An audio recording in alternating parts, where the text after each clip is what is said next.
Hello, যারা যারা আমার যারা যারা আমার ভিডিও দেখছো তাদের সকলকে ওয়েলকাম। আজকে আমরা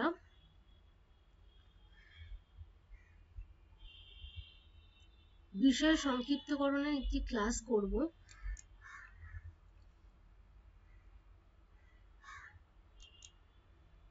বিষয় সংক্ষিপ্তকরণ।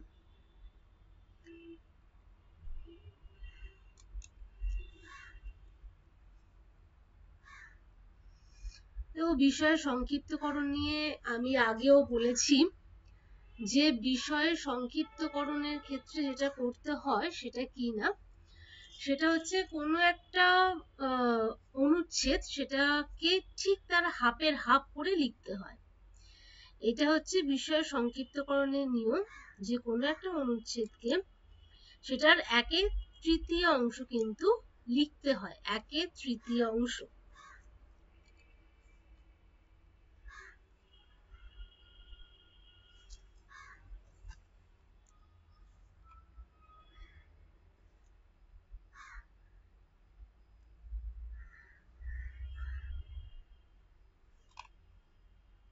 কোনো একটা অনুচ্ছেদকে লিখতে হয় হচ্ছে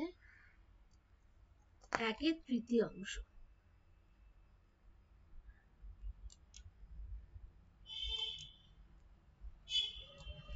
অর্থাৎ যদি সেখানে ওয়ার্ড যদি থাকে 90, তাহলে সেটা হয়ে যায় কততে না, যদি সেখানে ওয়ার্ড থাকে হচ্ছে 90, তাহলে সেটা হয়ে যায় কিনা 30, 1/3। একের তৃতীয় অংশ লিখতে হয়। যদি শব্দ সংখ্যা থাকে 90, সেটা হয়ে যায় কততে, 30। অর্থাৎ বিষয় সংক্ষিপ্তকরণ মানেই হচ্ছে সেটাকে এতটাই সংক্ষিপ্ত করতে হবে যেখানে কিন্তু অতিরিক্ত কোনো কথা বলার বা অতিরিক্ত কিছু কিন্তু ব্যাখ্যা করার কোনো অবকাশ থাকে না। যত ছোট লেখা যায়, ছোট মানে অবশ্যই একটি বাক্যের মধ্যে নয়, লিখতে হবে হচ্ছে একের তৃতীয় অংশে। তো যাই হোক, আজকের যে বিষয় সংক্ষিপ্তকরণে আমি একটা অনুচ্ছেদ এখানে দিয়েছি, দেখতে পাচ্ছ এখানে একটা অনুচ্ছেদ রয়েছে। সেই অনুচ্ছেদটাতে কিন্তু একটা নয়, এই যে কোয়েশ্চেনটা, এই যে 1 নম্বরের কোয়েশ্চেন, এই 1 নম্বর কোয়েশ্চেনের যে যেটা রয়েছে আর কি, সেই কোয়েশ্চেনের মধ্যে 1, 2, 3 তিনটে অনুচ্ছেদ আছে। কিন্তু কটা অনুচ্ছেদ আছে এখানে? তিনটে অনুচ্ছেদ। ঠিক আছে, তিনটে অনুচ্ছেদ আছে, তিনটি অনুচ্ছেদ আছে। এবার যখন উত্তর লিখবে তখন কিন্তু সেখানে লিখতে হবে কটা অনুচ্ছেদ? একটি অনুচ্ছেদ। একটি অনুচ্ছেদের মধ্যে কিন্তু এটা শেষ করতে হবে। মেবি তিনটে, মেবি চারটে অনুচ্ছেদও থাকতে পারে কোনো একটা বিষয় সংক্ষিপ্তকরণের একটা কোশ্চেনে, কিন্তু কি তোমাদের লিখতে হবে একটি মাত্র অনুচ্ছেদ। এবার আমি একটু বিষয়টা দেখে নিই, একটু বিষয়টা দেখো যেখানে কি বলেছে। স্টার্টিং থেকেই কিন্তু, একদম স্টার্টিং থেকে কি করতে হবে, স্টার্টিং থেকেই কিন্তু আমাদের যে বিষয়টা সেটা বুঝতে হবে। কারণ পরীক্ষায় সময় কিন্তু লিমিটেড, অতিরিক্ত সময় আমাদের কারোর কাছে নেই যে একবার আমরা পড়বো, আবার আরেকবার বোঝার জন্য পড়বো, আরেকবার অ্যান্সার করার জন্য পড়বো। Possible, just impossible. এই কারণে আমাদের একবারই পড়তে হবে এবং সেইটাই এত ভালোভাবে পড়তে হবে যে আমরা যাতে সেটা থেকে অ্যান্সারটা করতে পারি। এই জন্য আমি বলবো যে প্রথম বাক্য থেকে তোমরা একদম মনোযোগ সহকারে পড়ো, আর তার সাথে কিন্তু যেগুলো ইম্পর্টেন্ট বাক্য সেগুলো কিন্তু তোমরা পয়েন্ট আউট করে নাও এবং তারপর নিজের ভাষায় সেটাকে লেখো। কারণ বিষয় সংক্ষিপ্তকরণের ক্ষেত্রে কিন্তু কোনো রকম কোনো অনুকরণ করা কিন্তু যাবে না। হ্যাঁ, তোমরা করতে পারো, তোমরা একটা ওয়ার্ড, দুটো ওয়ার্ড নিতে পারো, তোমরা কোনো একটা বাক্যাংশ নিতে পারো। একটা সম্পূর্ণ বাক্যকে কিন্তু তোমরা এই অনুচ্ছেদ থেকে তুলে নিয়ে বসাতে পারবে না।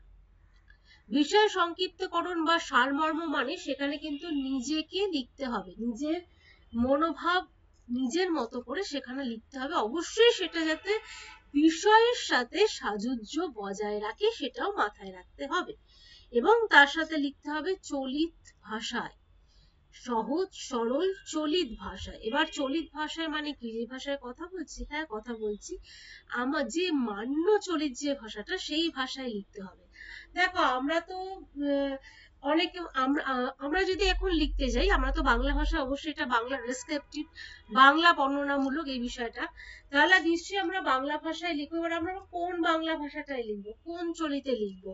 দেখো বাংলার তো অনেক ভাগ রয়েছে, অনেক উপভাষা রয়েছে, বিভিন্ন অঞ্চলে বিভিন্ন রকমের ভাষা, যেমন তোমার দক্ষিণবঙ্গে, মেদিনীপুরে, এইসব জায়গার যে ল্যাঙ্গুয়েজটা, মানুষের যে ভাষা, যে বাংলা ভাষার কথা বলছি অবশ্যই, সেই ভাষা কিন্তু কি না, সেই ভাষাটা সকলের বোধগম্য নয়, বা সেই ভাষাটার মধ্যে কিছু কিছু এ আছে, এটা কিন্তু বোধগম্য নয়। অনেকে ওটা বুঝতে পারবে না, তো কিছু কিছু শব্দ অনেকে বুঝতে পারবে না।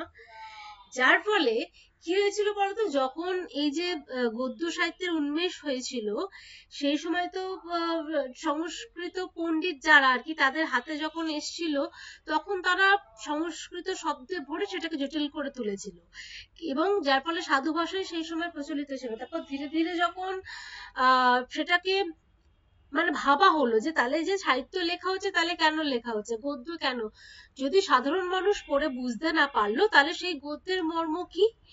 সেটা কি শুধুমাত্র বইয়ের পাতায় থাকার জন্য, বা কিছু জ্ঞাতব্য বা জ্ঞানী পণ্ডিতদের পড়ার জন্যই যে লেখা, তা তো নয়, সর্বসাধারণের মধ্যে ছড়িয়ে দিতে হবে। তাই জন্য তখন যে গদ্যটা লেখা শুরু হলো, সেটা শুরু হলো চলিত ভাষায়। এবার কোন চলিত ভাষাকে সিলেক্ট করে, বিভিন্ন জায়গায় তো বিভিন্ন, যেমন এই যে কতগুলো অঞ্চলের কথা আমি বললাম, এইসব কিছু বিচার করে যেটা দেখা হলো যে কলকাতা কলকাতা শহরের যে ভাষা, সেই ভাষা কিন্তু একটা মান্য চলিত ভাষা।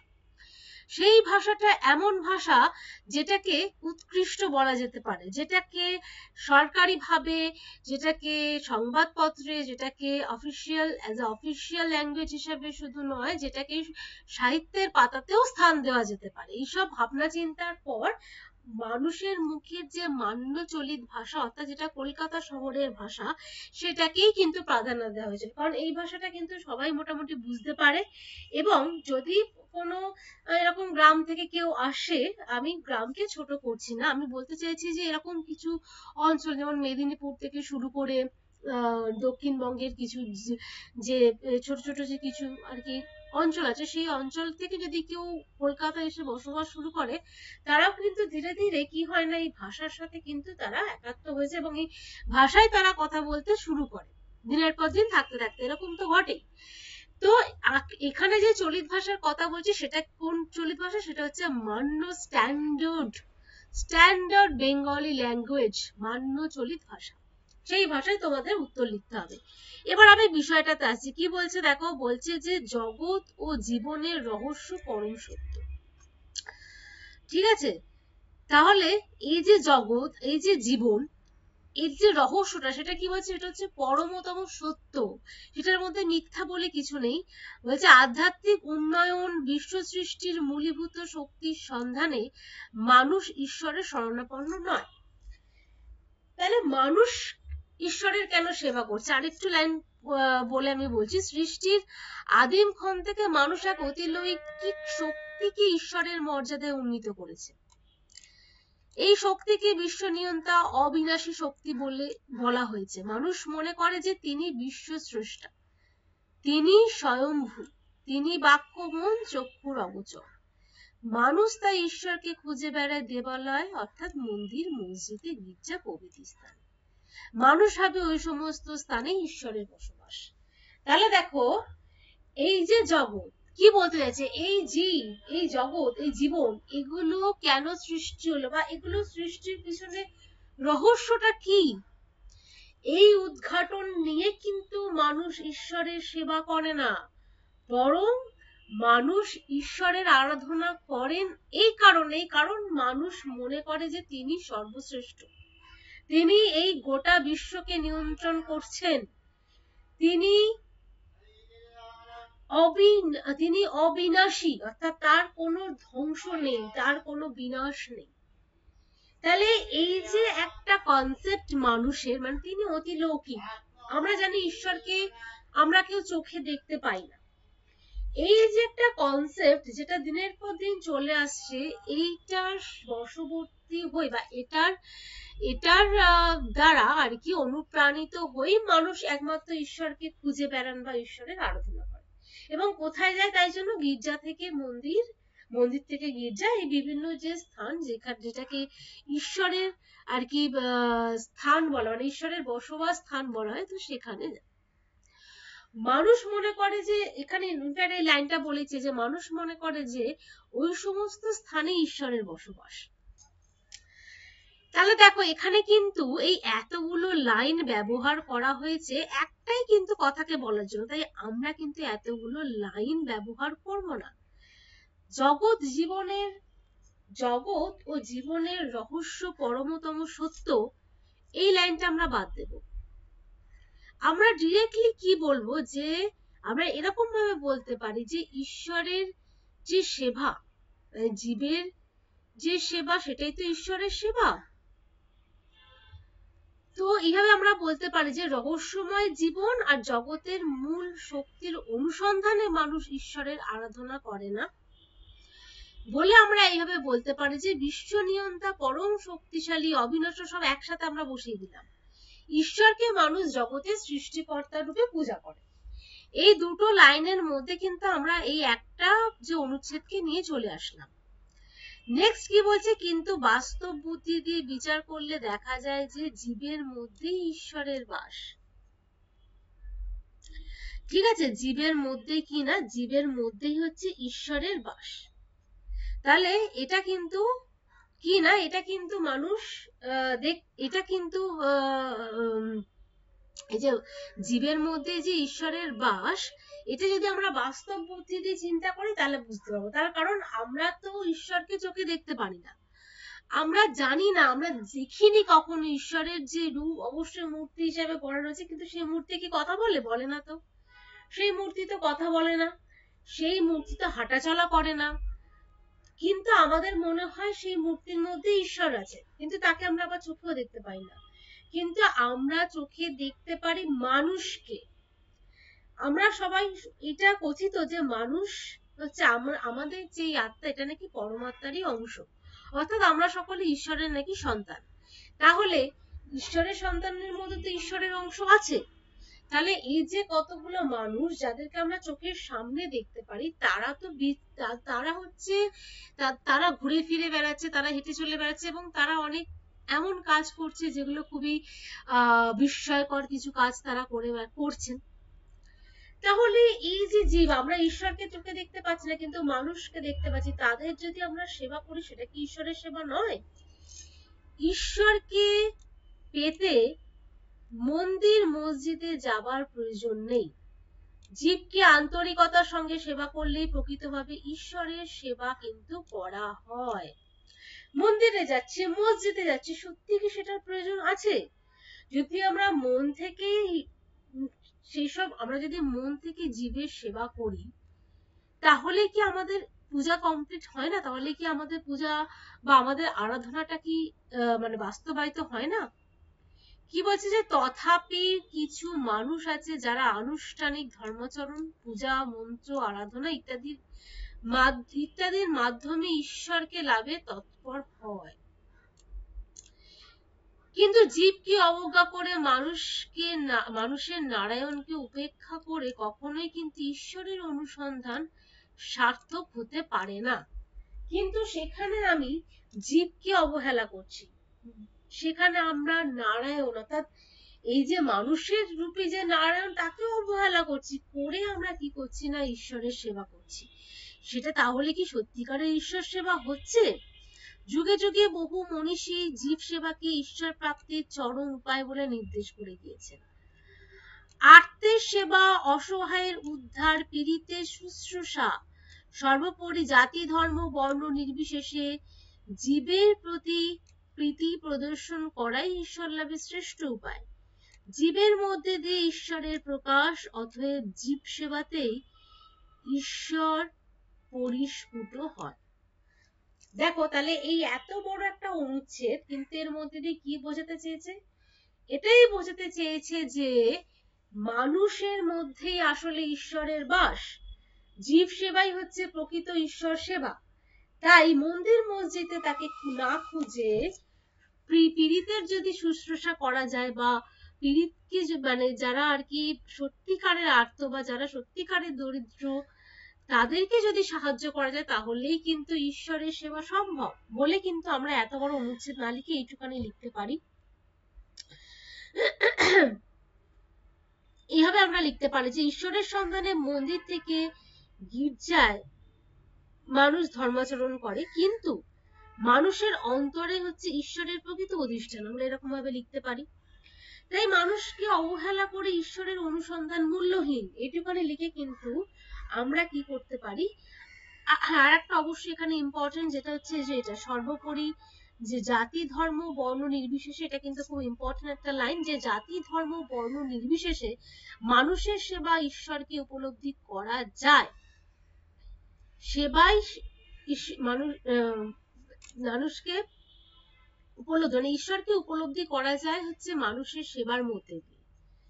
ঠিক আছে, বলে আমরা কিন্তু এটা শেষ করছি। এখানে আর একটা অনুচ্ছেদ দিয়েছে, কি বলেছে, প্রতিটি মানুষের উচিত অপরকে ভালোবাসা, অপরের সেবা করা, সেবাই হলো ঈশ্বর সাধনার প্রধান পথ।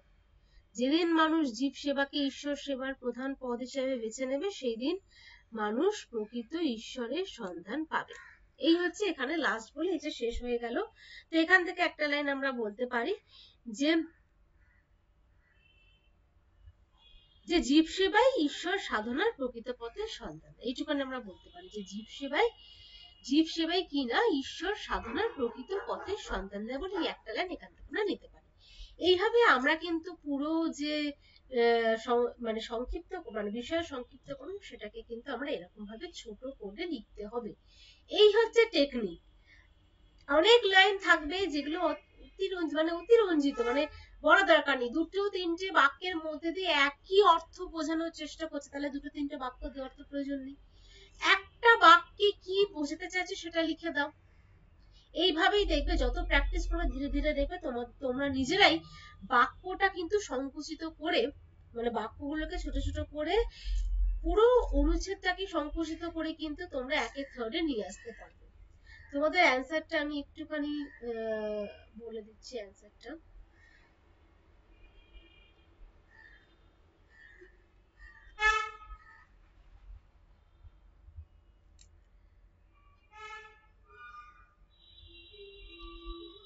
হ্যাঁ, তোমাদের অ্যান্সারটা একটুখানি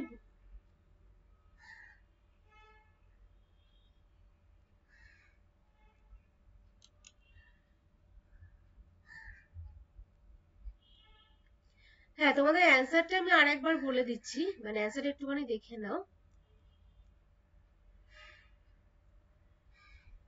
অ্যান্সারটা কি করে লিখেছে একবার দেখে নাও। আচ্ছা, এখানে শিরোনামটা আর কি এর সাথে মিলে গেছে, আসলে এটা কিন্তু শুরু হচ্ছে এখান থেকে, এটা হচ্ছে গিয়ে শিরোনাম,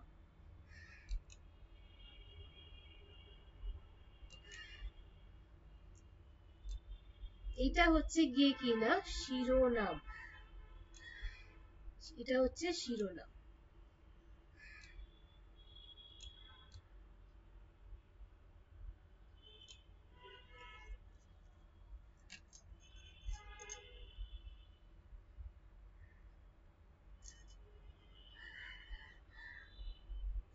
এটা কি না, এটা হলো গিয়ে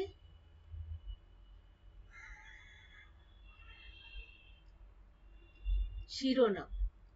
দেখো পরীক্ষাতে সবসময় শিরোনাম যে দেবে তা নয়, কিন্তু পরীক্ষাতে যদি এরকম একটা লাইন টানা থাকে, ঠিক আছে, এবং এখানে যদি শিরোনামের জন্য জায়গা থাকে তাহলে কিন্তু শিরোনাম লেখা অবশ্যই কর্তব্য, এবং পরীক্ষাতে এরকম মাঝখানে একটা জায়গা থাকবে সেখানে এরকম ভাবে শিরোনামটা কিন্তু লিখতে হবে।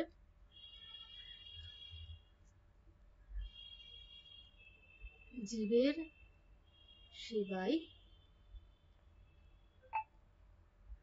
ঈশ্বরের সেবা, এরকম ভাবে তোমাদের শিরোনামটা কিন্তু লিখতে হবে এবং লিখে কিন্তু পড়তে হবে। আর শিরোনাম লেখার সময় যেটা মনে রাখতে হবে সেটা হচ্ছে শিরোনাম কিন্তু হবে কিনা 5টি শব্দের মধ্যে। তার বেশি কিন্তু নয়, 5টি শব্দের মধ্যেই কিন্তু শিরোনামটা লিখতে হবে।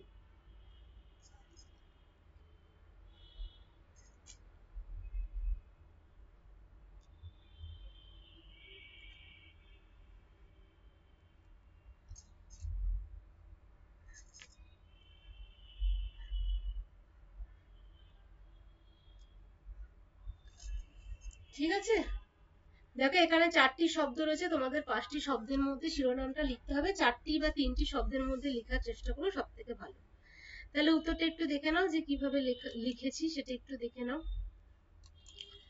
কি না, রহস্যময় জীবন ও জগতের মূল শক্তির অনুসন্ধানে মানুষ ঈশ্বরের আরাধনা করে না, বিশ্ব নিয়ন্তা পরম শক্তিশালী অবিনশ্বর ঈশ্বরকে মানুষ জগতের সৃষ্টিকর্তা রূপে আরাধনা করে। ঈশ্বরের সন্ধানে মন্দির থেকে গির্জা, মানুষের স্থানে স্থানে ধর্মাচরণ করে মানুষ, কিন্তু মানুষের অন্তরে ঈশ্বরের প্রকৃত অধিষ্ঠান। তাই মানুষকে অবহেলা করে ঈশ্বরের অনুসন্ধান মূল্যহীন। জাতি ধর্ম বর্ণ নির্বিশেষে মানুষের সেবায় ঈশ্বরকে উপলব্ধি করা যায়। সেবাই ঈশ্বর সাধনার প্রকৃত পথের সন্ধান দেয়, প্রকৃত পথে যায় বলে এখানে একটা পূর্ণচ্ছেদ। তোমরা যখন এগুলো পড়বে তোমরা কিন্তু এটা নোটিস করবে যে কিভাবে লিখছি, কোন কোন লাইনগুলোকে এখানে নেওয়া হচ্ছে বা কিভাবে লিখছি, সেটা কিন্তু তোমরা একটু নোটিস করবে।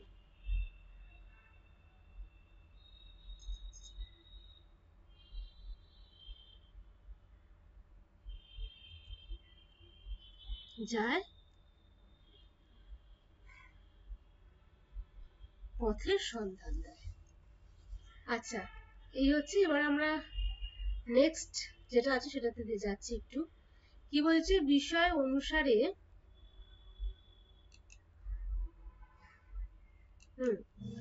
বলছে কি যে বিষয় অনুসারেই রচনার ভাষার সামান্যতা ও উচ্চতা নির্ধারিত হওয়া উচিত।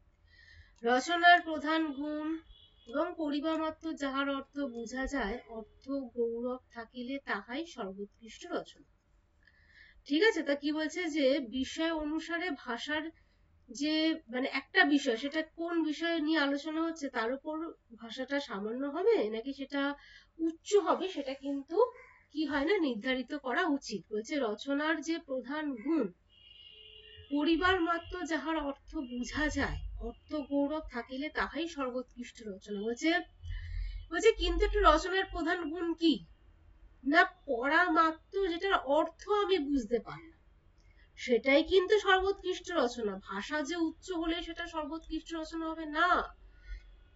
যদি পাঠক পড়ে বুঝতেই না পারলো, তাহলে তার উৎকৃষ্টতার মানে কি, মানে তার ভাষাগত উৎকৃষ্টতার মানে কি, তবে তো সেটা তার রচনার প্রধান গুণ হচ্ছে না। বলছে তাহার পর ভাষার সৌন্দর্য, তাহার উপর ভাষার সৌন্দর্য, সরলতা ও স্পষ্টতার সহিত সৌন্দর্য মিলাইতে হইবে। অর্থাৎ শুধু উৎকৃষ্ট ভাষা হলে হবে না, তার সাথে সরলতা আর স্পষ্টতা এগুলোও কিন্তু মেলাতে হবে। অনেক রচনার মূল উদ্দেশ্য সৌন্দর্য, সে স্থলে সৌন্দর্যের অনুরোধে শব্দের একটু অসাবধানতা সহ্য করিতে হয়। ঠিক আছে, অনেক জায়গায় কি বলছে যে মূল উদ্দেশ্য হচ্ছে সৌন্দর্য, সেখানে আবার বলছে শব্দের অসাবধানতা সহ্য করতে, মানে সেখানে শব্দ কিন্তু ঠিকঠাক মতো প্রয়োগ করা হয় না, যেখানে শুধু সৌন্দর্য বৃদ্ধির জন্যই লেখা হচ্ছে। প্রথমে দেখিবে তুমি যাহা বলিতে চাহ কোন ভাষায় তাহা সর্বাপেক্ষা পরিষ্কার রূপে ব্যক্ত হয়। যদি সরল প্রচলিত কথাবার্তার ভাষায় তাহা সর্বাপেক্ষা সুন্দর ও সুস্পষ্ট হয়, তবে কেন উচ্চ ভাষার আশ্রয় লইবে। যেটা তুমি বলতে চাইছো, আরে বাবা, যেটা তুমি যেটা বলতে চাইছো, এটা লিখতে চাইছো, সেটা যদি সহজ সরল ভাষায় বলা যায় তবে সেটাতেই বলো বাবা। সাধু ভাষায় বা জটিল ভাষা গ্রহণ করার কি মানে। যদি সে পক্ষে টেকচাঁদ বা হুতমি ভাষা সকলের অপেক্ষা কার্য সুসিদ্ধ হয়, তবে তাহাই ব্যবহার করিবে। এখানে টেকচাঁদ অর্থাৎ হুতুম প্যাঁচার নকশা, যে কালীপ্রসন্ন সিংহের কথা বলা হয়েছে। তোমরা জানো যে কালীপ্রসন্ন সিং যিনি হুতুম প্যাঁচার নকশা লিখেছেন, ঠিক আছে, তার ছদ্মনাম হচ্ছে টেকচাঁদ, এই ছদ্মনামে তিনি লিখেছেন। তো এখানে সেটার উল্লেখ করছে। যদি তদাপেক্ষা বিদ্যাসাগর বা ভূদেব বাবু প্রদর্শিত সংস্কৃত বহুল ভাষার ভাবের অধিক স্পষ্টতা সৌন্দর্য হয়, সৌন্দর্য তবে সামান্য ভাষা ছাড়িয়া সেই ভাষায় আশ্রয় লইবে। দেখো এখানে যে হুতুম প্যাঁচার নকশার কথা বলছে, এই হুতুম প্যাঁচার নকশা হচ্ছে কি না, এটা হচ্ছে প্রথম বলতে পারো গদ্য ভাষা যেটা আর কি মান্য চলিতে লেখা, যেটা আর কি চলিতে লেখা প্রথম গদ্য ভাষা, যেটার মধ্যে তৎসম শব্দের ব্যবহার কমিয়ে এনে অনেকটাই তদ্ভব শব্দের ব্যবহার করা হয়েছে।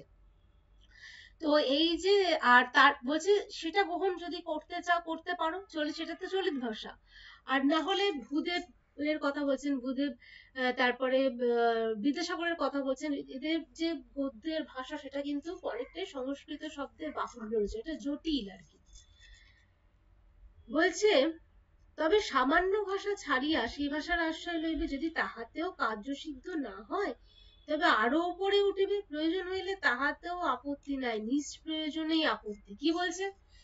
আর বলছে যদি আরো কঠিন আরো জটিলে লিখতে পারো, যদি তোমার মনে হয় যে সে তোমার যেটা বলতে চাইছো সেটা কেউ বুঝতে পারছে না, বা যেটা বলতে চাইছো সেটাকে বোঝানোর জন্য যদি অনেক জটিল ভাষার প্রয়োজন তাহলে ব্যবহার করো, বাট যদি প্রয়োজন না হয় তাহলে জটিল ভাষা ব্যবহারের কোনো দরকার নেই।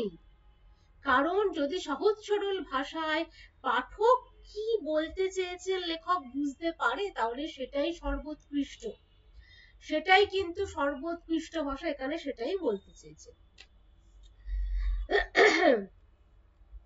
একটা কথা বলে দিই, এখানে যে অনুচ্ছেদটা সেটা কিন্তু সাধু ভাষায় লেখা রয়েছে, কিন্তু তোমরা চলিত ভাষাতেই লিখবে, যেহেতু আমি প্রথমেও বললাম যে এখন চলিত ভাষাটাই হচ্ছে অ্যাজ অফিসিয়াল ল্যাঙ্গুয়েজ হিসেবে ব্যবহৃত হয়। সাধু ভাষায় আমরা কেউ কথা বলি না, ইনফ্যাক্ট কোথাও লেখাও হয় না, তাই চলিত ভাষাতেই কিন্তু অবশ্যই লিখবে।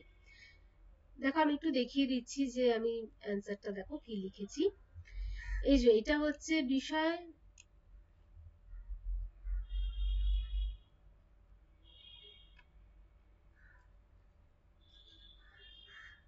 হ্যাঁ যেটা বলছিলাম যে দেখো বিষয়,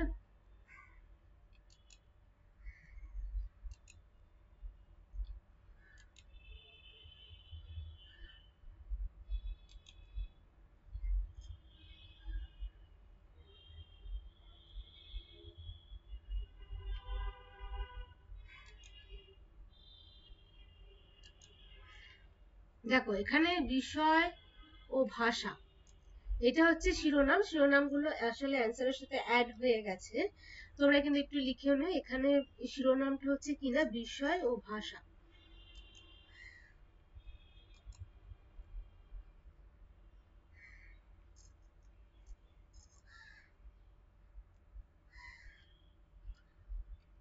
বিষয় ও ভাষা এটা হলো গিয়ে কিনা শিরোনাম, ওকে। আর এই যে শব্দগুলো দেখতে পাচ্ছ এগুলো কিন্তু কি হয় না, এই যে শব্দগুলো এগুলো কিন্তু একটা ছক আর কি করে দেওয়া থাকে, যেখানে এক একটা করে শব্দ কিন্তু লেখার জায়গা থাকে। যেমন ধরো এটাতেই দেখে নাও, এই যে এরকম ভাবে পরীক্ষাতে কতগুলো ব্লক করে দেওয়া থাকে, বিষয় ও ভাষা,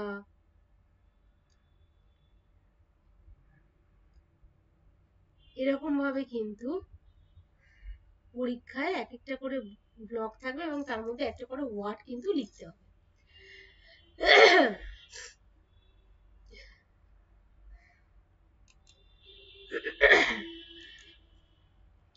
এখানটা মুছে দিলাম কারণ এটা তো এই জায়গাটা তো শিরোনাম, এই কারণে।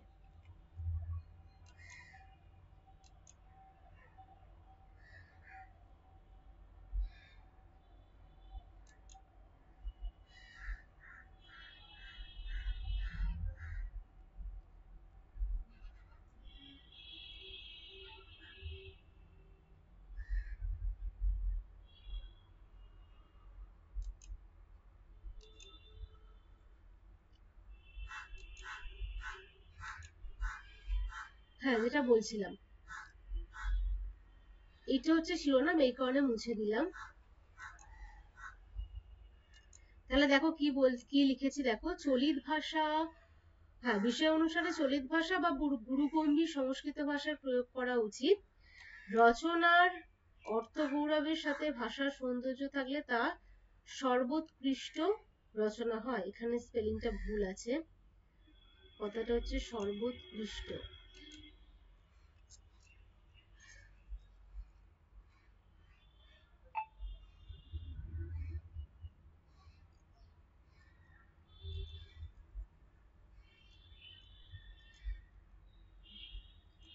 সর্বোৎকৃষ্ট স্পেলিংটা ঠিক করে নিও। সর্বোৎকৃষ্ট রচনা হয়। সাবলীলতা ও স্পষ্টতা ভাষা সৌন্দর্যের আধারে পরিণত হয়। ঠিক আছে, কেবল ভাষা কেবল নিষ্প্রয়োজন গুরুগম্ভীর হলে সমৃদ্ধশালী হয় না, রচনা পাঠকের বোধগম্য হলে সেটা সার্থক হয়। এটাই হচ্ছে মেন আর কি বক্তব্য, যেটা বলতে চেয়েছে। বিষয় সংক্ষিপ্তকরণের ক্ষেত্রে প্রথম বাক্য থেকে কিন্তু মূল বক্তব্যে প্রবেশ করতে হবে এবং সেটাকে বজায় রাখতে হবে। এখানে অতিরিক্ত বলার কিন্তু কোনো জায়গা নেই। আচ্ছা, এবার আমরা আসছি হচ্ছে থার্ড, মানে 3 নম্বরে কি বলতে চেয়েছে দেখো। বলছে একদিন মানুষ ছিল বুনো, ঘোড়াও ছিল বনের জন্তু। মানুষ ছুটতে পারতো না, ঘোড়া বাতাসের মতো ছুটতো। কি সুন্দর তার ভঙ্গি, কি অবাধ তার স্বাধীনতা। ঘোড়ার সর্বাঙ্গে যে একটি ছোট ছোটবার আনন্দ দ্রুততালে নৃত্য করত, সেটার প্রতি মানুষের মনে ভারী একটা লোভ হলো। একদিন সে ফাঁস লাগিয়ে বনের ঘোড়াকে ধরল।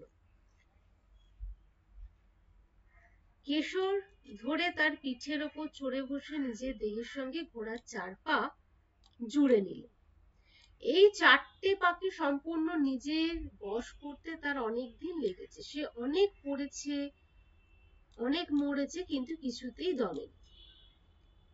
ঘোড়ার গতিবেগকে সে ডাকাতি করে নেবে, এই তার পণ। তারই জিত হলো। মন্দগামী মানুষ দ্রুতগমনকে বেঁধে ফেলে আপনার কাজে খাটাতে লাগলো। তো এই হচ্ছে অনুচ্ছেদটা। এটা অনেকটাই অপেক্ষিত সহজ। এটাও কিন্তু একটা অনুচ্ছেদ আছে, একটা অনুচ্ছেদের মধ্যেই লিখতে হবে। এখানে মেনলি যে গতিবেগকে আর কি জয় করতে পেরেছে মানুষ, সেটাই বলতে চেয়েছে। দেখে নাও, এই যে অশ্ব শক্তির ব্যবহার, এটা হলো গিয়ে শিরোনাম, অশ্ব শক্তির ব্যবহার। এক্ষেত্রে যেহেতু আর কি হয়ে গেছে, মানে শিরোনামটা আর কি অ্যাড হয়ে গেছে অ্যান্সারের সাথে, আমি এখানটাতে লিখে দিচ্ছি, তোমাদের বুঝতে সুবিধা হবে।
হ্যাঁ, যেটা বলছিলাম,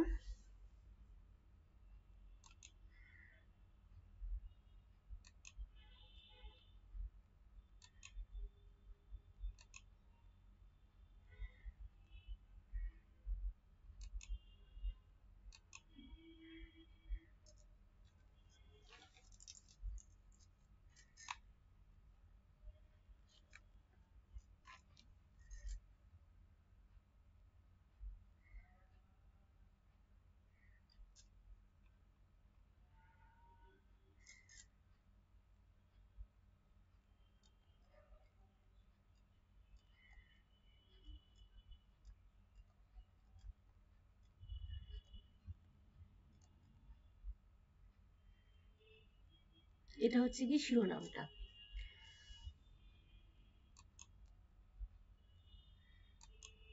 হ্যাঁ, যেটা দেখো ওখানে লিখেছি একটু দেখে নাও। একদা মানুষ ছিল মন্তরগতির বন্য, অশ্ব ছিল দ্রুতগতির জন্তু। মানুষ এই গতিকে জয় করতে চাইলো, এই গতিকে আয়ত্ত করতে মানুষকে অনেক মূল্য দিতে হয়েছে। অবশেষে অদম্য মানুষ দ্রুতগমনকে নিজের প্রয়োজনে লাগালো। এইভাবে আমরা জিনিসটাকে ছোট করে দিলাম, শুধু যেটা ইম্পর্টেন্ট, যেটা টু দা পয়েন্ট, সেটাই কিন্তু আমরা বললাম। তো যাই হোক, এইভাবে তোমরা কিন্তু বাড়িতেও প্র্যাকটিস করবে, তোমরাও খুব ইজিলি ব্যাপারটা শিখে যাবে। ওকে, চলো আজকে তাহলে এতটা পর্যন্তই থাকুক। আবার নেক্সট ক্লাসে দেখা হবে।